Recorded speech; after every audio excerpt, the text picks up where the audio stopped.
ಅಂಥ ತಾಯಿ ಹಾಲಿನ ಗುಣ, ತಾಯಿ ಹಾಲಿನ ನಂತರ ಭೂಮಿ ಮೇಲೆ ಏನಾದರೂ ಸಿಗುತ್ತೆ ಅಂದರೆ ಅದು ವರ್ಜಿನ್ ಕೋಕೋನಟ್ ಆಯಿಲ್ ಸಿಗುತ್ತೆ.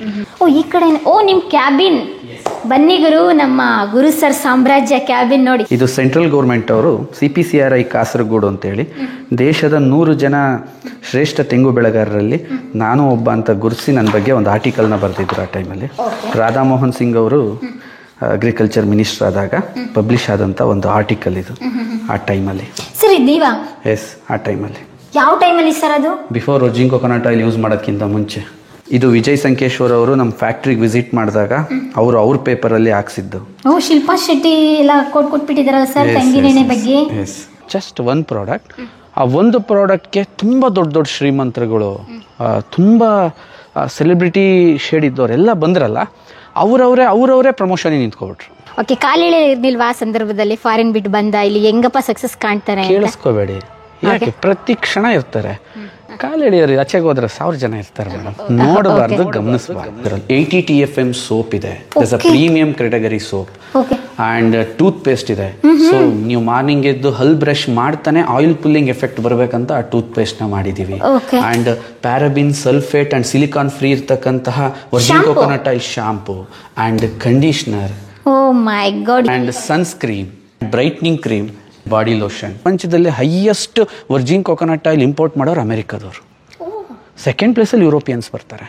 ವರ್ಜಿನ್ ಕೋಕೋನಟ್ ಆಯಿಲ್ ಇಲ್ಲಿಂದ ಎಲ್ಲ ಇಂಪೋರ್ಟ್ ಮಾಡ್ಕೊಳ್ತಾರೆ. ರೇಟ್ ಎಲ್ಲ ಎಷ್ಟಿರುತ್ತೆ ಸರ್? ಫಾರಿನ್ ಕಂಟ್ರಿಲೆಲ್ಲ ಅಷ್ಟು ಯೂಸ್ ಮಾಡ್ತಾರೆ ಅಂತ ಹೇಳ್ತಾರೆ. ನಾನು ನೋಡ್ದಂಗೆಲ್ಲ 5000 6000 US ಮಾರ್ಕೆಟಲ್ಲಿ. It's too expensive. Why? Because virgin coconut oil ತಿನ್ನೋರು ರಾಯಲ್ ಫ್ಯಾಮಿಲಿ ಅಂತ ಸತ್ತೋಗಿರೋ ಬ್ರೈನ್ನ ಮತ್ತೆ ಆಕ್ಟಿವೇಟ್ ಮಾಡ್ತಕ್ಕಂಥ ಅದ್ಭುತ ಈ ವರ್ಜಿನ್ ಕೋಕೋನಟ್ ಆಯಿಲ್ ಇದೆ ಅಂತ ಅವ್ರು ಇಡೀ ವಿಶ್ವಕ್ಕೆ ಸಾರಿದ್ರು ಅವರು, ಡಾಕ್ಟರ್ ಬ್ರೂಫೆಟ್. ಅದು ನನಗೆ ವಂಡರ್ ಅನ್ಸಕ್ ಸ್ಟಾರ್ಟ್ ಆಯ್ತು.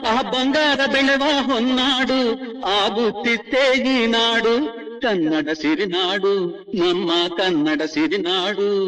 ಡಿಮೆಯ ನಂಬಿ ಬದುಕು, ಅದರಲ್ಲೇ ದೇವರ ಹುಡುಕು, ಬಾಳಲಿ ಬರುವುದು ಬೆಳಕು, ನಮ್ಮ ಬಾಳಲಿ ಬರುವುದು ಬೆಳಕು. ಇಲ್ಲಿ ವರ್ಜಿನ್ ಕೋಕೋನಟ್ ಆಯಿಲ್ ಎಲ್ಲ ತುಂಬಾ ಬೇರೆ ಪ್ರಾಡಕ್ಟ್ ಎಲ್ಲ ಇದೆ, ಫೇಸ್ ವಾಶ್ ಇದೆ, ಬೇರೆದೆಲ್ಲ ಮಾಡಿದ್ದೀರಲ್ಲ ಸರ್?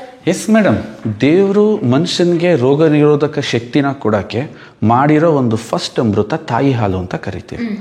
ಅದಕ್ಕೆ ಪ್ರತಿಯೊಂದು ವಿಶ್ವ ಆರೋಗ್ಯ ಸಂಸ್ಥೆನೂ ಕೂಡ ತಾಯಿ ಹಾಲಿಗಿಂತ ಶ್ರೇಷ್ಠ ಆಹಾರ ಇಲ್ಲ ಅಂತ ಹೇಳ್ತಾರೆ. ಅಂಥ ತಾಯಿ ಹಾಲಿನ ಗುಣ, ತಾಯಿ ಹಾಲಿನ ನಂತರ ಭೂಮಿ ಮೇಲೆ ಏನಾದರೂ ಸಿಗುತ್ತೆ ಅಂದರೆ ಅದು ವರ್ಜಿನ್ ಕೋಕೋನಟ್ ಆಯಿಲ್ ಸಿಗುತ್ತೆ. 56% ಸೋಡಿಯಂ ಮೊನೋಲಾರಿಕ್ ಆ್ಯಸಿಡ್ ಇರುತ್ತೆ ಮೇಡಮ್. ಸೋಡಿಯಂ ಮೊನೋಲಾರಿಕ್ ಆ್ಯಸಿಡ್ ಕೆಲಸ ಏನು? ನಿಮ್ಮ ದೇಹದಲ್ಲಿ ಪ್ರತಿಯೊಂದರ ವಿರುದ್ಧ ರೋಗ ನಿರೋಧಕ ಶಕ್ತಿನ ಬಿಲ್ಡ್ ಮಾಡೋದು. ಆ್ಯಂಡ್ ಅದು ಇದು ಅಂತಲ್ಲ, ಟೋಟಲಿ ನಿಮ್ಮ ಬಾಡಿ ಹ್ಯೂಮನ್ ಸಿಸ್ಟಮ್ನ ಜಾಸ್ತಿ ಮಾಡುತ್ತೆ. ಇಂಥ ಈ ಅಮೃತನ ನಾವು ಇಲ್ಲೇ ಇಡಬಾರ್ದು ಅಂತ ಏನು ಮಾಡಿದ್ವಿ, ಅದರಿಂದ ತುಂಬ ಒಂದು ರೇಂಜ್ ಆಫ್ ಪ್ರಾಡಕ್ಟ್ನ ಇಂಟ್ರೊಡ್ಯೂಸ್ ಮಾಡಿ. ಅಂದ್ರೆ ಇಲ್ಲೆಲ್ಲ ನೋಡ್ತಿರೋದು ನಾವು ಕೋಕೋನಟ್ ಉತ್ಪನ್ನಗಳೆಲ್ಲ all virgin coconut oil related product. Okay, ಎಲ್ಲ ತೆಂಗಿನಕಾಯಿಂದಲೇ ಮಾಡಿರೋದು. Yes madam, yes definitely. Face wash ತೆಂಗಿನಕಾಯಿ. ಎಸ್, ಫೇಸ್ ವಾಶ್ ಇದೆ, ಅದು ಫುಲ್ ನ್ಯಾಚುರಲ್. 80 TFM ಸೋಪ್ ಇದೆ, it's a premium category soap. And toothpaste ಇದೆ. ಸೊ ನೀವು ಮಾರ್ನಿಂಗ್ ಎದ್ದು ಹಲ್ ಬ್ರಷ್ ಮಾಡ್ತಾನೆ ಆಯಿಲ್ ಪುಲ್ಲಿಂಗ್ ಎಫೆಕ್ಟ್ ಬರಬೇಕಂತ ಆ ಟೂತ್ ಪೇಸ್ಟ್ನ ಮಾಡಿದ್ದೀವಿ. And paraben, sulphate and silicone free ಇರ್ತಕ್ಕಂತಹ virgin coconut oil shampoo and conditioner. Oh my god, ಯಾವುದಿಲ್ಲ ಸರ್ ಅಂತ ಕೇಳಬೇಕು ನಾನು ಇವಾಗ. Sunscreen coconut and brightening cream. Okay, ಹಾಗಾದ್ರೆ ಕೊಕೊನಟ್ ಸಾಮ್ರಾಜ್ಯನೇ ನಾವಿಲ್ಲಿ ನೋಡ್ತಾ ಇದೀವಿ. Yes, and body lotion. Okay, ಎಲ್ಲ ಕೊಕೊನಟ್ ಇಂದಲೇ. ಅಂದ್ರೆ ನೀವು ಹೇಳ್ದಂಗೆ ತಾಯಿ ಹಾಲ್ಕಿಂತ ಶ್ರೇಷ್ಠವಾದದ್ದು ಮತ್ತೊಂದಿದೆ ಅಂತ ಹೇಳಿದ್ರೆ ಅದು ನಮ್ಮ ಭಾರತೀಯ ಸಂಸ್ಕೃತಿಲಿ ಆಗಿರ್ಬೋದು, ಡಾಕ್ಟರ್ ಹೇಳಿರೋದು ಮತ್ತೆ ಪುರಾತನ ಕಾಲದಿಂದ ಬಂದಿರೋದು ಕೊಕೊನಟ್ ಆಯಿಲ್. ಅದು ಬಿಟ್ರೆ ತುಪ್ಪ ಕೇಳ್ತಾರೆ. ಈಗ ಹಾಗಾದ್ರೆ ನೀವು ಕೊಕೊನಟ್ ಆಯಿಲ್ ಇಂದಲೇ ಎಲ್ಲ ಪ್ರಾಡಕ್ಟು ಮಾಡಿದ್ದೀರಾ. Wow, nice sir. ಆಫೀಸ್ ಎಲ್ಲ ತುಂಬಾ ಚೆನ್ನಾಗಿದೆ, ಲಕ್ಸುರಿಯಸ್ ಆಗಿ ಮಾಡಿದ್ರೆ. ಈ ಲೈಟ್ ಸೆಟಪ್ ಎಲ್ಲ ನೋಡಿದ್ರೆ ನಾನೇ ಇಲ್ಲೇನೋ ಸ್ಟುಡಿಯೋ ಮಾಡ್ಕೊಂಡು ಇಲ್ಲೇ ಒಂದು ಪಾಡ್ಕಾಸ್ಟ್ ಮಾಡೋಣ ಅಂತ ಸ್ಟಾರ್ಟ್ ಮಾಡ್ಬಿಡ್ತೀನಿ ಸರ್. ಖಂಡಿತ ಬನ್ನಿ ಮೇಡಮ್. ಓ ಈ ಕಡೆ ನಿಮ್ ಕ್ಯಾಬಿನ್. ಎಸ್, ಬನ್ನಿ ಗುರು, ನಮ್ಮ ಗುರು ಸರ್ ಸಾಮ್ರಾಜ್ಯ ಕ್ಯಾಬಿನ್ ನೋಡಿ ಸರ್. ನೀವು ಆರ್ಟ್ ಸೀಟಲ್ಲಿ ಕೂತ್ಕೊಳ್ಳಿ sir. Please. Swadeshi Disha Keramrit. Wow, Khadi India flag ಇಟ್ಕೊಂಡ್ಬಿಟ್ಟಿದ್ದೀರಾ ಸರ್ ನೀವು. ಸಖತ್ತಾಗಿ ಕಾಣಿಸ್ತಾ ಇದ್ದೀರಾ ಸರ್ ನೀವು ಇವಾಗ. Nice nice. ಅವಾರ್ಡು ಇದು ಕನ್ನಡ ಪ್ರಭ ಮತ್ತು ಸುವರ್ಣ ನ್ಯೂಸ್ ಅವರು ಮಲೇಷಿಯಾ ಇಂಡಿಯಾ ಇಂಟರ್ನ್ಯಾಷನಲ್ ಅವಾರ್ಡ್ನ ಕೊಟ್ಟಿದ್ದು. ಆ್ಯಂಡ್ ಇದು ಸೆಂಟ್ರಲ್ ಗೌರ್ಮೆಂಟ್ ಅವರು CPCRI ಕಾಸರಗೋಡು ಅಂತೇಳಿ ದೇಶದ 100 ಜನ ಶ್ರೇಷ್ಠ ತೆಂಗು ಬೆಳೆಗಾರರಲ್ಲಿ ನಾನು ಒಬ್ಬ ಅಂತ ಗುರುತಿಸಿ ನನ್ನ ಬಗ್ಗೆ ಒಂದು ಆರ್ಟಿಕಲ್ನ ಬರೆದಿದ್ರು ಆ ಟೈಮಲ್ಲಿ. ರಾಧಾ ಮೋಹನ್ ಸಿಂಗ್ ಅವರು ಅಗ್ರಿಕಲ್ಚರ್ ಮಿನಿಸ್ಟರ್ ಆದಾಗ ಪಬ್ಲಿಷ್ ಆದಂಥ ಒಂದು ಆರ್ಟಿಕಲ್ ಇದು ಆ ಟೈಮಲ್ಲಿ. ಸರ್ ಇದು ನೀವಾ? ಎಸ್, ಆ ಟೈಮಲ್ಲಿ. ಯಾವ ಟೈಮಲ್ಲಿ ಸರ್ ಅದು? Before Virgin coconut oil use ಮಾಡೋದಕ್ಕಿಂತ ಮುಂಚೆ. ಇನ್ನೊಂದ್ಸಲ ಝೂಮ್ ಮಾಡಿ ತೋರಿಸಿ ಸರ್. ನಿಜನೇ ಸರ್, ನೀವು ಸರ್ ಇಲ್ಲೇ ಏಜ್ ಆದಂಗೆ ಕಾಣಿಸ್ತೀರಾ, ಇವಾಗಲೇ ಹೆಂಗಾಗಿದ್ದೀರಾ ಸರ್? ಇನ್ನೊಂದು ನಿಮಗೆ ಕತೆ ಗೊತ್ತಾ? ನೋಡಿದ್ರಾ? ನೋಡಿ ಇಲ್ಲಿರೋ ನಮ್ಮ ಗುರುಗುನು ಇಲ್ಲಿರೋ ಗುರುಗುನು ನೋಡಿ ಗುರು ಹೆಂಗಿದೆ ಡಿಫ್ರೆನ್ಸ್. ಇಲ್ಲೇ ಬಿಫೋರ್ ಕೊಕೊನಟ್ ಆಯಿಲ್ ಯೂಸ್ ಮಾಡ್ತಾ ನಂದು ಆಧಾರ್ ಕಾರ್ಡ್ ಆಗಿದ್ದು ಬಿಫೋರ್ ನಂದು ವರ್ಜಿನ್ ಕೊಕೊನಟ್ ಆಯಿಲ್ ಟೈಮಲ್ಲೇ ಇದು ಆಧಾರ್ ಕಾರ್ಡ್ ಶುರು ಆಯ್ತು. ಅಜಗಜಾಂತರ ಡಿಫ್ರೆನ್ಸ್ ಸರ್ ಅಂತ ಅನ್ಸೋದೇ ಇಲ್ಲ. ಡೆಲ್ಲಿ ಏರ್ಪೋರ್ಟ್ ಅಲ್ಲಿ ಒಂದು ಪೊಲೀಸ್ ಇಟ್ಕೊಂಡ ಅವನು, ಇಲ್ಲ ಬಿಡಲ್ಲ ಬ್ರೋ ನೀಂದಲ್ಲ ಇದು ಅಂತ. ಲಾಸ್ಟ್ಗೆ ಅವ್ನು ಯಾರಾದ್ರೂ ಏಜ್ ಆಗತ್ತಪ್ಪ, ಏಜ್ ರಿವರ್ಸ್ ಆಗಲ್ಲ ಅಂತ. Yes, with a good health practice you can reverse your age also. ನಾವು ಇವಾಗ ನೋಡಿ ಹಿಂಗೆ ಡೇ ಬೈ ಡೇ ಕಳೆದಂಗೆ ವಯಸ್ಸಾಗ್ತಾ ಹೋಗುತ್ತೆ. ಇವ್ರಿಗೆ ಡೇ ಬೈ ಕಳೆದಂಗೆ ಹೆಂಗಾಗ್ತಾ ಇದಾರೆ ಸರ್. ಬಿಟ್ರೆ ಸರ್ ಇನ್ನೊಂದು ಸಾಮ್ರಾಜ್ಯನ ಕಟ್ತಾರೆ ಅಂದ್ರೆ ಇನ್ನೊಂದು ಮದುವೆಗೆ ಗೊತ್ತಿಲ್ಲ. ಮೇಡಮ್ ಇದ್ದಾರೆ ಮಾತಾಡೋದು ಡೌಟ್ ಇದೆ, ಬಟ್ ಖುಷಿ ಆಯ್ತು ಯಾಕೆಂದ್ರೆ ಏಜ್ ರಿವರ್ಸ್ ಆಗ್ತಾ ಇದೆಯಲ್ಲ ನ್ಯಾಚುರಲ್ ಆಗಿ ಅಂತ ಹೇಳಿ. ಇದು ನಿಮ್ಮ ಕ್ಯಾಬಿನ್ ಸಿಂಪಲ್ ಆಗಿ ಸಖತ್ತಾಗಿದೆ, ಸಖತ್ತಾಗಿ ಸೆಟ್ ಮಾಡ್ಕೊಂಡಿದ್ರ. ಕೆಲವೊಂದು ಸರ್ಟಿಫಿಕೇಟ್ಗಳಿದೆ, ಪೇಪರ್ ಅಲ್ಲಿ ಬಂದಿರೋ articles, wow, GMP ISO certificates ನೋಡಿ. ಇದು ವಿಜಯ್ ಸಂಕೇಶ್ವರ್ ಅವರು ನಮ್ಮ ಫ್ಯಾಕ್ಟ್ರಿಗೆ ವಿಸಿಟ್ ಮಾಡಿದಾಗ ಅವ್ರ ಪೇಪರ್ ಅಲ್ಲಿ ಹಾಕ್ಸಿದ್ದು. ಶಿಲ್ಪಾ ಶೆಟ್ಟಿ ಎಲ್ಲ ಕೊಟ್ಬಿಟ್ಟಿದಾರಲ್ಲ ಸರ್ ತೆಂಗಿನೆಣ್ಣೆ ಬಗ್ಗೆ.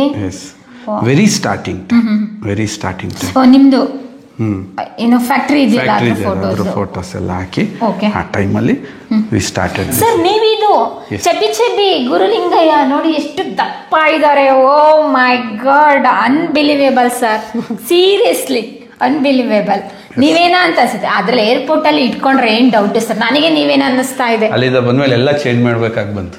ಓಕೆ, ಫೋಟೋಸ್ ಎಲ್ಲ ಚೇಂಜ್ ಮಾಡಿದ್ರಿ.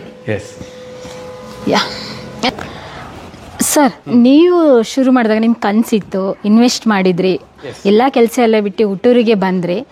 ಆದರೆ ಆವಾಗ ಟೈಮಲ್ಲೆಲ್ಲ 2012 ಸೋಷಿಯಲ್ ಮೀಡಿಯಾ ಅಂತ ಹೇಳಿದರೆ ಯಾರಿಗೂ ಗೊತ್ತೇ ಇರಲಿಲ್ಲ. ಮಾರ್ಕೆಟಿಂಗ್ ಎಲ್ಲ ಸೋಷಿಯಲ್ ಮೀಡಿಯಾದಲ್ಲಿ ಇಲ್ವೇ ಇಲ್ಲ. ಏನಾದರೂ ಅಪರೂಪವಾಗಿ ಯಾರಾದರೂ ಅಷ್ಟು ರಿಚ್ ಇದ್ದವರು ಏನಾದರೂ ಪ್ರಾಡಕ್ಟ್ ಪ್ರಮೋಷನ್ ಕೊಡಬೇಕು ಅಂತ ಹೇಳಿದ್ರೆ ಪೇಪರ್ ಅಡ್ವರ್ಟೈಸ್ಮೆಂಟು, ಟಿವಿಲಿ ಏನೋ ಸೆಕೆಂಡ್ಸ್ ಆ್ಯಡ್ ಕೊಡ್ತಾ ಇದ್ರು. ಬಿಟ್ರೆ ನಿಮ್ದು ಹೇಗೆ ಸರ್ ಅಡ್ವರ್ಟೈಸ್ಮೆಂಟ್ ಎಲ್ಲ ಸ್ಟಾರ್ಟ್ ಆಗಿದ್ದು? ಜನಗಳಿಗೆ ಹೇಗೆ ನಿಮ್ಮ ಪ್ರಾಡಕ್ಟ್ ಮುಟ್ತು ಸರ್? ನೀವು ಕೇಳಿದ ಕ್ವಶನ್ ತುಂಬ ವ್ಯಾಲಿಡ್ ಕ್ವಶನ್ ಮೇಡಮ್. ಅದನ್ನೇ ನನಗೆ ರಿಯಲ್ ಟೈಮ್ ಅಂತ ನನಗೆ ಅನಿಸುತ್ತೆ. ಇವತ್ತೇನಾಗಿದೆ ಅಂತಂದರೆ ನೀವೇನು ಮಾಡಿದ್ರೂ ಕೂಡ ಟೆಸ್ಟ್ ಆ್ಯಂಡ್ ಎರರ್ ಏನೂ ಆಗ್ದಲೆ, ಟ್ರಯಲ್ ಆಗ್ದಲೆ ಸೀದಾ ತಗೊಬಂದು ಮಾರ್ಕೆಟಿಗೆ ಕೊಟ್ಬಿಡ್ತಾರೆ ಪಟ್ ಅಂತ. ಯಾಕೆಂದರೆ ಈಗ ಇನ್ಫ್ಲೂಯೆನ್ಸ್ ಮಾಡೋಕ್ಕೆ ನಾನಾ ಥರದ ವ್ಯವಸ್ಥೆಗಳಿದೆ, ಎಲ್ಲ ಇದೆ. ಆ ಟೈಮಲ್ಲಿ ಹಂಗಿರಲಿಲ್ಲ. It's a slow process. ನೀನು ಮಾಡಬೇಕು, ರೆಡಿ ಮಾಡಬೇಕು, ಜನಕ್ಕೆ ಕೊಡಬೇಕು, ಜನ ಒಪ್ಪಿ ಅವರು ಅದನ್ನು ದೊಡ್ಡದು ಮಾಡಬೇಕು. ಅವಾಗ ಯಾರು ಮಾರ್ಕೆಟಲ್ಲಿ ಲೀಡರ್ ಆಗಿದ್ದಾರೋ ಅವರಷ್ಟೇ ಇನ್ನೂ ಮುಂದೆ ಕ್ಯಾರಿ ಮಾಡೋಕ್ಕಾಗುತ್ತೆ ವಿನಃ ಈಗಿನ ಕಾಲದಲ್ಲಿ ಆಗ್ತಿರೋದು ನನಗೆ ಅದ ಥರ ಜರ್ಕ್ ಅನ್ಸುತ್ತೆ ಮೇಡಮ್. Just jerk. ನಿಮ್ಗೆ ಇವಾಗಿಂದೇ ಜರ್ಕ್ ಅನ್ಸ್ತಾ ಇದೆ? ಜರ್ಕ್ ಅನ್ಸುತ್ತೆ. ಯಾಕೆಂದರೆ ಈ ಸ್ಪೀಡ್ ಇದು ಇಲ್ಲ. ಯಾವುದೇ ಒಂದು ಕಂಪ್ನಿ ಯಾವುದೇ ಒಂದು ಟ್ರಯಲ್ ಇರ್ಬೇಕು ಮೇಡಮ್, ಅದಕ್ಕೆ ಒಂದು ನಿಧಾನ. ಬಟ್ ಆ ಟೈಮಲ್ಲಿ ನಮ್ಗೆ ಅದು ತುಂಬ ಆಯ್ತು.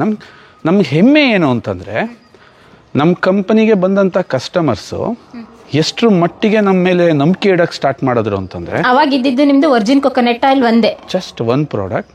ಆ ಒಂದು ಪ್ರಾಡಕ್ಟ್ಗೆ ತುಂಬ ದೊಡ್ಡ ಶ್ರೀಮಂತರುಗಳು, ತುಂಬ ಸೆಲೆಬ್ರಿಟಿ ಶೇಡ್ ಇದ್ದವರೆಲ್ಲ ಬಂದ್ರಲ್ಲ, ಅವರವರೇ ಪ್ರಮೋಷನಿಗೆ ನಿಂತ್ಕೊಬಿಟ್ರು. ಸೊ ಅವ್ರುಗಳೇ ಸಹ ಪ್ರಮೋಷನ್ ಮಾಡೋಕ್ಕೆ ಸ್ಟಾರ್ಟ್ ಮಾಡಿದ್ರು. ಅವರೇ ಜೊತೆಲಿ ನಿಂತ್ಕೊಂಡ್ರು, ನಾನು ಮಾಡ್ತೀನಿ ಅಂತ.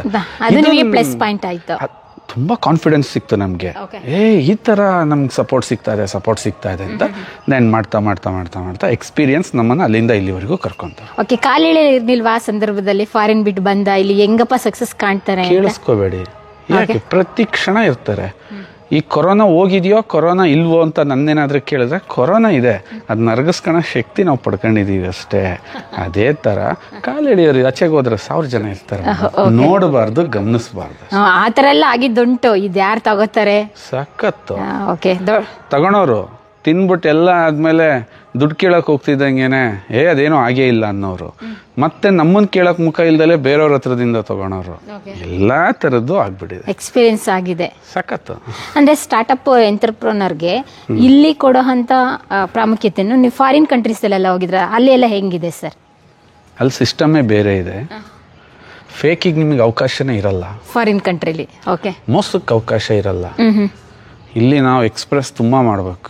ನನ್ನ ಕಂಪ್ನಿ ಹಿಂಗೆ, ನನ್ನ ಕಂಪ್ನಿ ಈ ಥರ, ನನ್ನ ಉತ್ಪನ್ನ ಈ ಥರ, ನಮ್ಮ ಹೋರಾಟ ಈ ಥರ ಅಂತ. ಅಲ್ಲ, ಅವರು ನಗ್ತಾರೆ ಇದನ್ನೆಲ್ಲ ನೋಡಿದ್ರೆ. ಸಿಂಪಲ್ ವೇನಲ್ಲಿ ಎಕ್ಸ್ಪ್ಲೈನ್ ಮಾಡ್ತಾರೆ. ಫಾಸ್ಟಾಗಿ ನಾವು ಮಾಡೋ ಇದೆಲ್ಲ ಕೆಲ್ಸಕ್ಕೆ ಹಾಕೋದನ್ನ ಅವರು ಬೇರೆ ಥರ ಕೆಲಸ ಹಾಕ್ಬಿಟ್ಟು ಇನ್ನೂ ಮೋಸ್ಟ್ ಕ್ರಿಯೇಟಿವ್ ಆಗಿ ವರ್ಕ್ನ ಮಾಡ್ತಾರೆ. ಓಕೆ, ಇವಾಗ ಆಯಿಲ್ ಅಂತ ಬಂದಾಗ ಫಾರಿನ್ ಕಂಟ್ರಿಲೆಲ್ಲ ವರ್ಜಿನ್ ಕೊಕೊನಟ್ ಎಲ್ಲ ಯೂಸ್ ತುಂಬ ಬಳಸ್ತಾರೆ. ಅಮೆರಿಕಾದಂಥ ದೇಶಗಳಲ್ಲಿ ದೇ ಆರ್ ಮೋಸ್ಟ್ ನಮಗೆ ಅದೇ ಸರ್ಪ್ರೈಸ್ ಆಗಿದ್ದು. ನಮ್ಮ ದೇಶದಲ್ಲಿ ತಿನ್ನಬೇಡ ಅಂತಾರೆ, ಹಂಗಂತಾರೆ, ಹಿಂಗಂತಾರೆ. ಈಗಿಲ್ಲ. ಈಗ ಮ್ಯಾಕ್ಸಿಮಮ್ ನಾನು ಸ್ಟಾರ್ಟ್ ಮಾಡಿದಾಗಿದ್ದಂತಹ ಟಫ್ ಸಿಚುವೇಶನ್ ಈಗಿಲ್ಲ. ಹಾಗಾದ್ರೆ ನೀವು ಹೇಳೋ ಥರ ಫಾರಿನ್ ಕಂಟ್ರಿಲೂ ಒರಿಜಿನಲ್ ಕೊಕೊನಟ್ ಬಗ್ಗೆ ಅವ್ರಿಗೆಲ್ಲ ಆಯಿಲ್ ಬಗ್ಗೆ ಎಲ್ಲ ವ್ಯಾಲ್ಯೂ ಎಲ್ಲ ಗೊತ್ತಾಗಿದೆ. ತುಂಬ ಮೇಡಮ್, ತುಂಬ. ಆಯಿಲ್ ಪ್ರಾಮುಖ್ಯತೆ ನಾನು ವೀಕ್ಷಕರಿಗೆ ಇನ್ನೂ ಒಂದು ಸ್ವಲ್ಪ ವಿಶೇಷವಾಗಿ ಹೇಳ್ತೀನಿ. ಒಂದು ಎಕ್ಸಾಂಪಲ್ ಸಮೇತ ಹೇಳ್ತೀನಿ ನೋಡಿ. ನಮ್ಮ ಹತ್ರ ಒಂದು ಆಹಾರದ ಪಿರಮಿಡ್ ಇರುತ್ತೆ ಈ ಥರ ಅಂತ ಇಟ್ಕೊಂಡ್ರೆ, ಆ ಆಹಾರದ ಪಿರಮಿಡ್ಡಲ್ಲಿ ಬಾಟಮಲ್ಲಿ 60 to 70% ಕಾರ್ಬೋಹೈಡ್ರೇಟ್ಸ್ ಇರುತ್ತೆ. ನಾವು ಈ ಧಾನ್ಯಗಳನ್ನ ತಿಂತೀವಿ. 20 to 15% ಪ್ರೋಟೀನ್ ತಿಂತೀವಿ, ಬೇಳೆಗಳು, ಮೊಟ್ಟೆ, ಮೀನು, ಮಾಂಸ ಈ ಥರ. ಒಂದು 5 to 10% fibres, vitamins, fruits, vegetables ಈ ಥರ ತಿಂತೀವಿ. ಬಟ್ ಇದು ಯಾವುದನ್ನೂ ನಾವು ಹಂಗೆ ಕನ್ಸ್ಯೂಮ್ ಮಾಡೋಕ್ಕಾಗಲ್ಲ. ಈ ಪಿರಮಿಡ್ ಕಂಪ್ಲೀಟ್ ಆಗೋದು ಯಾವಾಗ ಅಂದರೆ, ಆ ಪಿರಮಿಡ್ನ ಟಾಪಲ್ಲಿ ಒಂದು ಫ್ಯಾಟ್ ಕುತ್ಕೋಬೇಕು. ಅಂದರೆ ನಿಮಗೆ ನಾನೀಗ ಸಾವಯವ ಅಕ್ಕಿ ಕೊಡ್ತೀನಿ, ತಿನ್ನಿ ಸರ್, ಸಾಧ್ಯ ಇಲ್ಲ. ಅದನ್ನು ಬೇಯಿಸ್ಬೇಕು, ಬೇಯಿಸ್ಕೊಂಡಂಗೆ ತಿನ್ನಿ, ಇಲ್ಲ ಸರ್ ಸಾಧ್ಯ ಇಲ್ಲ. ಸಾಂಬಾರು ತಿನ್ನಬೇಕು, ಸಾಂಬಾರು ಮಕ್ಕಂದು ತಿನ್ನಿ ಸರ್. ಸಾಂಬಾರು ಹಾಕೋಕ್ಕೂ ಬೇಳೆ ಹಾಕಿ ಎಲ್ಲ ಹಾಕಿ ಲಾಸ್ಟಿಗೆ ಅದಕ್ಕೆ ಒಗ್ಗರಣೆ ಹಾಕಬೇಕು. ವೈ? ಬಿಕಾಸ್ ಫ್ಯಾಟ್ ಏನಕ್ಕೆ ಇಟ್ಟಿದ್ದಾರೆ ಅಂದರೆ, ಈ ಪಿರಮಿಡಲ್ಲಿರೋ ಅಷ್ಟು ಆಹಾರದ ಶಕ್ತಿನ ಅದು ಮಲ್ಟಿಪ್ಲೈ ಮಾಡಬೇಕು ಅಂತ. ಎಣ್ಣೆಯ ಮಹತ್ವ ಇರೋದು ಈ ಎನರ್ಜಿ ಮಲ್ಟಿಪ್ಲೈಯರ್ ಆಗಬೇಕು, ಜಾಸ್ತಿ ಸಿಗಬೇಕು ಮತ್ತು ದೇಹಕ್ಕೆ ಶಕ್ತಿ ಸಿಗಬೇಕು ಅಂತ. ಅದನ್ನು ಅವರು ಭಾಳ ಚೆನ್ನಾಗಿ ಅರ್ಥ ಮಾಡ್ಕೊಂಡಿದ್ದಾರೆ. ಯಾಕೆಂದರೆ ಈ ಮೇಲ್ಗಡೆ ಇರೋ ಒಂದು ಈ ಆಯಿಲ್ ಏನಾದರೂ ಕಂಟಾಮಿನೇಟ್ ಆದರೆ ಎಂಟೈರ್ ಫುಡ್ ಕಂಟಾಮಿನೇಟ್ ಆಗುತ್ತೆ, ಪಿರಮಿಡ್ ಕಂಟಾಮಿನೇಟ್ ಆಗುತ್ತೆ ಅಂತ ಅವ್ರಿಗೆ ಚೆನ್ನಾಗಿ ಗೊತ್ತು. ಹಾಗಾಗಿ they are very conscious about the oils. ನಾವಿಲ್ಲಿನೂ ಹುಡುಕ್ತಾ ಇದ್ದೀವಿ, ಅವರೆಲ್ಲ ಎಸ್ಟಾಬ್ಲಿಷ್ ಮಾಡ್ಕೊಂಡಿದ್ರು. ಅವರು ತುಂಬ ದೊಡ್ಡ ಪ್ರಮಾಣದ, ಇಡೀ ಪ್ರಪಂಚದಲ್ಲಿ highest Virgin coconut oil import ಮಾಡೋರು ಅಮೆರಿಕದವರು. ಸೆಕೆಂಡ್ ಪ್ಲೇಸಲ್ಲಿ ಯುರೋಪಿಯನ್ಸ್ ಬರ್ತಾರೆ. ಆ್ಯಂಡ್ ಆ ತೆಂಗು ಬೆಳೆಯಲ್ಲ, ತೆಂಗಿನ ಬಗ್ಗೆ ಅವೇರ್ನೆಸ್ ಇಲ್ಲದೆ ಇರೋ ದೇಶದಲ್ಲಿ ಆ ಪ್ರಮಾಣದ ತೆಂಗನ್ನು ಬೆಳೆಸ್ತಾರೆ. ನಾವಿಷ್ಟು ದೊಡ್ಡ ಪ್ರಮಾಣದ ತೆಂಗನ್ನು ಬೆಳೆಯೋರಿಗೆ ಅದರ ಬಗ್ಗೆ ಮಾಹಿತಿ ಸ್ವಲ್ಪನೂ ಇಲ್ಲ. ಎಲ್ಲ ಇಲ್ಲಿಂದಲೇ ಅವ್ರಿಗೆ ಇಂಪೋರ್ಟ್ ಆಗೋದು. ನಾನು ಸ್ಟಾರ್ಟ್ ಮಾಡಿದ time it's a very difficult time. 2012ರಲ್ಲಿ ವರ್ಜಿನ್ ಕೊಕೊನಟ್ ಆಯಿಲ್ ಒಳ್ಳೆಯದು ಅಂತ ಹೇಳೋ ಸಪೋರ್ಟಿಂಗ್ ಮೀಡಿಯಾಸೇ ಯಾವುದೂ ಇರಲಿಲ್ಲ. ಈಗ ಅಂದರೆ ತುಂಬ ಸ್ಟ್ಯಾಂಡರ್ಡ್ ಇದೆ, ಅದನ್ನ ಬಗ್ಗೆ ಯಾರೂ ಮಾತಾಡೋಕೆ ಹೋಗಲ್ಲ. ಯಾಕೆಂದರೆ ಎಲ್ಲರಿಗೂ ಗೊತ್ತಾಗಿದೆ ಅದು ಸೂಪರ್ ಫುಡ್, ಅದು ಅಲ್ಟಿಮೇಟ್ ಫುಡ್, ಅದನ್ನು ನಾವು ಯಾರೂ ಮಾತಾಡೋಕ್ಕಾಗಲ್ಲ ಅಂತ. ಬಟ್ ಆ ಟೈಮಲ್ಲಿ ನಾವು ಹೇಳಿದ್ರೆ ಡಾಕ್ಟ್ರ್ ಕೇಳಲ್ಲ. ಆ ಟಫ್ ಟೈಮಲ್ಲಿ ನಿಂತ್ಕೊಂಡ್ವಲ್ಲ, ಈಗ ನಮಗೆ ಈ ಟೈಮ್ ಈಸಿ ಇನ್ಸಕ್ಕೆ ಶುರು ಆಗ್ಬಿಟ್ಟು. ಓಕೆ, ಅವಾಗ ಎಲ್ರಿಗೂ ಗೊತ್ತಿದೆ ಒಂದು ಪಾಕೆಟ್ ಯಾವುದಾದ್ರೂ ಒಂದು ಆಯಿಲ್ ತಗೋಬೋ ಬಳಸೋದು ಏನು ಇವ್ರಿಗೆ ಗೊತ್ತಿಲ್ಲ. ಯಾಕೆ ಅದು ಒಂದು ಆಯಿಲ್ ಎಂಟೈರ್ ನಿಮ್ಮ ಪಿರಮಿಡ್ನ ಕಂಟಾಮಿನೇಟ್ ಮಾಡುತ್ತೆ. ಓಕೆ, ಹೀಗಾಗಿ ಓಕೆ. ಅಲ್ಲೆಲ್ಲ ಯೂಶಲಿ ಯಾವ ಆಯಿಲ್ ಬಳಸ್ತಾರೆ ಸರ್ ತಿನ್ನೋದಕ್ಕಾಗ್ಲಿ? ಎಲ್ಲ olive oil, Virgin coconut oil ತುಂಬಾ ಬಳಸ್ತಾರೆ. ಓಕೆ, ನೀವು ಓದಾಗ್ಲೂ ಅಲ್ಲಿ ಸಿಗ್ತಾ ಇತ್ತು ವರ್ಜಿನ್ ಕೊಕೊನಟ್ ಆಯಿಲ್? ತುಂಬಾ ಸಿಗ್ತಾ ಇತ್ತು. ಒಂದು ಬುಕ್ ಕೂಡ ಬರೆದಿದ್ರು ಡಾಕ್ಟರ್ ಬ್ರೂಫೆಟ್ ಅವರು, ದ ಮಿರಾಕಲ್ ಆಫ್ ಕೊಕೊನಟ್ ಅಂತ ಹೇಳಿ. ಅದು ತುಂಬಾ ಪಬ್ಲಿಷ್ ಆಗಿತ್ತು. ಅವರು ಅದರಲ್ಲಿ ಒಂದು ತುಂಬಾ ಮ್ಯಾಜಿಕಲ್ ರಿಸಲ್ಟ್ನ ಪ್ರಪಂಚದ ಮುಂದೆ ಇಡ್ತಾ ಇದ್ರು. ಇತ್ತೀಚಿನ ದಿನಗಳಲ್ಲಿ ಮನುಷ್ಯನಿಗೆ ಏನಾದ್ರು ಜಾಸ್ತಿ ಒತ್ತಡ ಬೀಳುತ್ತೆ ಅಂದರೆ ಅದು ಬ್ರೈನ್ಗೆ ಅಂತ ಅವ್ರ ವಾದ. ತುಂಬ ಬ್ರೈನ್ಗೆ ಒತ್ತಡ ಬೀಳ್ತಾ ಇದೆ. ಯಾಕೆಂದರೆ ನಮ್ಮ ಟೈಮಲ್ಲಿ ಶಾಲೆಗೆ ಹೋಗ್ಬೇಕಾದ್ರೆ ಮಕ್ಕಳಿಗೆ ಫಸ್ಟ್ ಸ್ಟ್ಯಾಂಡರ್ಡ್ ಸಿಲೆಬಸ್ ಏನಿತ್ತು ಅಂದರೆ 2 ಲೆಟರ್ ಇತ್ತು. ಆ ಮತ್ತು ಆ ಬರ್ಸಿದ್ರೆ ಆ ವರ್ಷದ ಸಿಲೆಬಸ್ ಕಂಪ್ಲೀಟ್ ಆಗ್ತಿತ್ತು. ಈಗ ನೀವು 3 ವರ್ಷಕ್ಕೆ ಮಗು ಕರ್ಕೊಂಡೋಗಿ LKGಗೆ ಸೇರಿಸ್ತೀರಾ. ನಾವು ಹಿಂದೆ 7th ಸ್ಟ್ಯಾಂಡರ್ಡ್ ಓದೋದನ್ನ 3ನೇ ವರ್ಷದ ಮಗು ಓದಬೇಕದು. ಬಟ್ ಏನಕ್ಕೆ ಕೊಡ್ತಾ ಇದ್ದೀವಿ? ಇದೆಲ್ಲ ಕೊಟ್ಟಾಗ ಆ ಡಾಕ್ಟರ್ ವಾದ ಏನಿತ್ತು ಅಂದರೆ, ನಮ್ಮ ಬ್ರೈನ್ ಸೆಲ್ಸ್ಗಳು ಸಾಯ್ತವೆ. ಬ್ರೈನ್ ಸೆಲ್ಸ್ಗಳು ಸತ್ತಾಗ ಎಮೋಷನ್ಸ್ ಸತ್ತೋಗುತ್ತೆ ಅಂತ ನಾವೀಗ ಹೇಳ್ತೀವಿ. ಹಿಂದಿನ ಕಾಲದ ಥರ ಗುರು ಹಿರಿಯರಿಗೆ, ದೊಡ್ಡವ್ರಿಗೆ ಈಗಿನ ಮಕ್ಳುಗಳು ರೆಸ್ಪೆಕ್ಟ್ ಕೊಡಲ್ಲ ಅಂದರೆ ಮಕ್ಳುಗಳೆಲ್ಲ ಎಮೋಷನ್ಸೇ ಸತ್ತೋಗ್ತಾ ಇದೆ. ಯಾಕೆಂದರೆ ಬ್ರೈನ್ ಮೇಲೆ ಒತ್ತಡ ಜಾಸ್ತಿ ಆದಾಗ ನೀವು ಹುಚ್ಚುಚ್ಚು ಥರ ಆಡೋಕ್ಕೆ ಸ್ಟಾರ್ಟ್ ಆಗ್ತೀರಾ. ಅಂಥ ಸತ್ತೋಗಿರೋ ಬ್ರೈನ್ನ ಮತ್ತೆ ಆ್ಯಕ್ಟಿವೇಟ್ ಮಾಡ್ತಕ್ಕಂಥ ಅದ್ಭುತ ಈ ವರ್ಜಿನ್ ಕೊಕೊನಟ್ ಆಯಿಲ್ ಇದೆ ಅಂತ ಅವ್ರು ಇಡೀ ವಿಶ್ವಕ್ಕೆ ಸಾರಿದ್ರು ಅವರು, ಡಾಕ್ಟರ್ ಬ್ರೂಫೆಟ್. ಅದು ನನಗೆ ವಂಡರ್ ಅನ್ಸಕ್ಕೆ ಸ್ಟಾರ್ಟ್ ಆಯಿತು. ಯಾಕೆಂದರೆ ಈ ಒತ್ತಡದ ಜೀವನದಲ್ಲಿ ಎಲ್ಲರೂ ಸ್ಟ್ರೆಸ್ಸಲ್ಲೇ ಇದ್ದಾರೆ. ಅಂಥವ್ರಿಗೆ ಒಂದು ಸ್ಟ್ರೆಸ್ ರಿಲೀಫ್ ಆಗುತ್ತೆ ಅಂತಂದರೆ ಇದೊಂದು ಬ್ಯೂಟಿಫುಲ್ ಅಲ್ವಾ? ಆ್ಯಂಡ್ ಎಂಟೈರ್ ನಮ್ಮ ಬ್ರೈನ್ ಏನಿದೆ, ಈ ಬ್ರೈನ್ ಫ್ಯಾಟಿಂದ ಆಗಿರೋದು. ನೀವೆಷ್ಟು ಗುಡ್ ಫ್ಯಾಟ್ನ ಕೊಡ್ತೀರಾ ನಿಮ್ಮ ಬ್ರೈನ್ ಶಾರ್ಪ್ ಆಗುತ್ತೆ. ನಿಮ್ಮ ಬ್ರೈನಿಂದ ಅಷ್ಟೇ ನೀವು ಡಿಫ್ರೆಂಟ್ ಅಂತ ನಾನು ಹೇಳ್ಬೋದು. ಈಗ ನೀವು ನೋಡೋಕೆ ನಾನು ಎಲ್ಲರಿಗಿಂತ ವಿಭಿನ್ನ, ನನ್ನ ಮೇಲೆ ನೀವು ಇನ್ವೆಸ್ಟ್ ಮಾಡಿ. ಯಾವ್ದಾದ್ರು ಒಂದು ಕಂಪ್ನಿ ಬಂದು ನಿಮ್ಮನ್ನ ಒಳ್ಳೆ ಜಾಬ್ ಆಫರ್ ಮಾಡಬೇಕು, ಅಥವಾ ಯಾರೋ ಒಬ್ಬ ಇನ್ವೆಸ್ಟರ್ ಬಂದು ನಿಮಗೆ ದುಡ್ಡು ಇನ್ವೆಸ್ಟ್ ಮಾಡ್ಬೇಕಂದ್ರೆ ನೀವು ವಿಭಿನ್ನವಾಗಿ ಕಾಣಬೇಕು. ವಿಭಿನ್ನವಾಗಿ ಕಾಣೋದು ಅಂದ ಚಂದದಲ್ಲ, ಬ್ರೈನಲ್ಲಿ. ಸೊ ಅಂತ ಬ್ರೈನ್ ಫುಡ್ ಈ Virgin coconut oil madam. Correct. Virgin coconut oil ಇಲ್ಲಿಂದ ಎಲ್ಲ ಇಂಪೋರ್ಟ್ ಮಾಡ್ಕೊಳ್ತಾರೆ. ರೇಟ್ ಎಲ್ಲ ಎಷ್ಟಿರುತ್ತೆ ಸರ್? ಫಾರಿನ್ ಕಂಟ್ರಿಲೆಲ್ಲ ಅಷ್ಟು ಯೂಸ್ ಮಾಡ್ತಾರೆ? ನಾನು ನೋಡ್ದಂಗೆಲ್ಲ 5,000 6,000 US ಮಾರ್ಕೆಟ್ ಅಲ್ಲಿ. ಎಸ್ ನಿಮ್ಮ ಯಾರಾದ್ರೂ ವೀಕ್ಷಕರು ಅಲ್ಲಿ ನೋಡ್ತಿದ್ರು ಅವರು ಹೇಳ್ತಾರೆ it's too expensive. Why? Because virgin coconut oil ತಿನ್ನೋರು ರಾಯಲ್ ಫ್ಯಾಮಿಲಿ ಅಂತ ದೇ ಆರ್. ಅವ್ರ ಹೆಂಗೆ ಅಂತಂದ್ರೆ ಸಣ್ಣ ಪುಟ್ಟವ್ರು ಯಾರು ತಿನ್ನಲ್ಲ, ರಾಯಲ್ ಫ್ಯಾಮಿಲೀಸ್. ಅಂದ್ರೆ ನಿಮ್ಮನ್ನ ಏನಾದ್ರು ಮನೆಗೆ ಕರೆದಾಗ ವರ್ಜಿನ್ ಕೊಕೊನಟ್ ಆಯಿಲ್ ಡಿಶಸ್ ಮಾಡಿದೀವಿ ಅಂತ ಕರೀತಾರೆ. And Virgin coconut oil capsules ಮಾಡ್ತಾರೆ, ವರ್ಜಿನ್ ಕೊಕೊನಟ್ ಆಯಿಲ್ದು ಪಿಲ್ಸ್ ಮಾಡ್ತಾರೆ. ಜಸ್ಟ್ MCT ಒಂದು ದೊಡ್ಡ ಮಾರ್ಕೆಟ್ ಇದೆ ಮೇಡಮ್. ಮೀಡಿಯಂ ಚೈನ್ ಟೈಗಲ್ಸ್ ರೇಟ್ಸ್ ಅಂತ ಕರಿತೀವಿ. ಇಟ್ಸ್ ಅದೊಂದು ಈಗ ನಾ ಎಕ್ಸ್ಪ್ಲೈನ್ ಮಾಡಕ್ ಹೋದ್ರೆ ಅದೇ ಒಂದ್ ಬೇರೆ ಪ್ರಪಂಚ ಕರ್ಕೊಂಡು ಹೋಗ್ಬಿಡುತ್ತೆ. ಸೊ ದೊಡ್ಡ ಮಾರ್ಕೆಟ್ ಅಂದ್ರೆ ಕ್ಯಾಪ್ಸೂಲ್ ಸಿಗುತ್ತೆ ನಮ್ಗೆ, ವಿಟಮಿನ್ ಸಿ ಎಲ್ಲ ಹೆಂಗ್ ಸಿಗುತ್ತೆ ಆ ರೀತಿ ವರ್ಜಿನ್ ಕೊಕೊನಟ್ ಆಯಿಲ್ ಕ್ಯಾಪ್ಸೂಲ್ಸ್ ಮಾಡಿ ಸೇಲ್ ಮಾಡ್ತಾರೆ. ನಮ್ಗೆ ಅದೇನು ಅನ್ನಿಸ್ಲಿಲ್ಲ. ನಮ್ಗೆ ಯಾಕೆ ಅನ್ನಿಸ್ಲಿಲ್ಲ ಅಂದ್ರೆ ಅಷ್ಟೊಂದು ಕಾಸ್ಮೆಟಿಕಲಿ ಅದನ್ನ ಅಷ್ಟು ಸಣ್ಣದ್ ಮಾಡ್ತಾ ಇಂಡಿಯಾದಲ್ಲೇ ಯಾವುದೋ ಒಂದು ಕಂಪನಿ 1 ಲೀಟರ್ನ 21,000ಕ್ಕೆ ಮಾರ್ತಾ ಇದ್ರು ಆ ಥರ ಕ್ಯಾಪ್ಸೂಲ್ ಮಾಡಿ. That's not a use. ನನಗೆ ಹಂಗಿಲ್ಲ, ಆಯಿಲ್ ಜನಕ್ಕೆ ತಲುಪಬೇಕು, ಜನ ಅದನ್ನ ರಾ ನಲ್ಲಿ ಬೆಳೆಸಕ್ ಸ್ಟಾರ್ಟ್ ಮಾಡಬೇಕು, ದೆನ್ ಯೂಸ್ ಆಗಬೇಕು. ಅದನ್ನ ಅಡಿಗೆಗೂ ಬಳಸಬಹುದಾ? 100% virgin coconut. Yes, most important. ಹಾಗಾದ್ರೆ ನಿಮ್ಮ ಸಾಮ್ರಾಜ್ಯಕ್ಕೆ ಹೋಗೋಣ. ಸ್ಫೂರ್ತಿ ಕೂಡ ನಿಮ್ಮ ಬೆಂಬಲದೊಂದಿಗೆ ನಮ್ಮ ಪಯಣ ಮುಂದುವರಿಯುತ್ತಿದೆ. ಸಾಮಾಜಿಕ ಬದಲಾವಣೆಗೆ ಜೊತೆಯಾಗಿ ನಮ್ಮ ಮುಂದಿನ ಪೀಳಿಗೆಗೆ ಕರ್ನಾಟಕದ ಇತಿಹಾಸ ಉಳಿಸೋಣ.